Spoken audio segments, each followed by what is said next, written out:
রাজনীতির ময়দানে আলোচিত এক নতুন নাম জাইমা রহমান। সম্প্রতি ব্যারিস্টার জাইমাকে ঘিরে রাজনৈতিক অঙ্গনে জল্পনা কল্পনার শেষ নেই। আলোচনার সূত্রপাত গত 25 ডিসেম্বর দীর্ঘ 17 বছর পর বাবা তারেক রহমানের সঙ্গে দেশে ফেরার মধ্য দিয়ে। এরপর প্রকাশ্যে যতবারই এসেছেন প্রতিবারই নিজের উপস্থিতিতে কেড়েছেন সবার নজর। দাদি ও সাবেক প্রধানমন্ত্রী খালেদা জিয়ার প্রয়াণে শোকাহত পরিবারের পাশে ছায়াসঙ্গীর মতো দাঁড়িয়ে দায়িত্ব সামলাতে দেখা গেছে তাকে। জিয়া পরিবারের তৃতীয় প্রজন্মের এই প্রতিনিধিকে ঘিরে তাই সাধারণ মানুষের আগ্রহও কম নয়।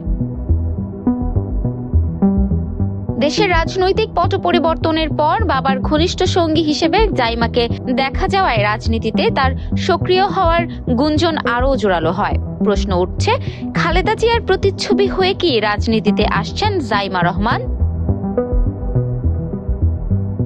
উল্লেখ্য, বাবা মায়ের সঙ্গে লন্ডনে পাড়ি জমানোর সময় জাইমা রহমান ছিলেন মাত্র 13 বছরের কিশোরী। দীর্ঘ পথ পেরিয়ে জাইমার রাজনৈতিক ভবিষ্যৎ কি তা হয়তো সময়ই বলে দেবে।